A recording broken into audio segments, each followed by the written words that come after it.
আজকে ইয়াপ্রি সিটাং বদল anti drugs committee পদ্মবিলের তাদের সহযোগিতায় এবং সিআরপিএফ 71 ব্যাটালিয়ন চাকমাঘাট তাদের ব্রেভো কোম্পানি তাদের সহযোগিতায় আমরা আজকে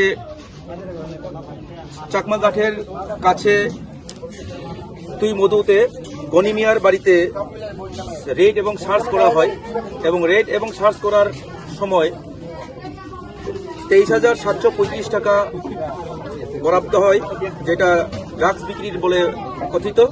এবং তৎসঙ্গে আমরা 105টি কোটা ব্রাউন সুগার কন্টেইনিং কোটা পেয়েছি এবং খালি কোটা অনেক প্রচুর পরিমাণ পেয়েছি আমরা। এবং এখন আমরা এটা এনডিপিএস এর একমতে আমরা একটা নির্দিষ্ট কেস রেজিস্টার করব।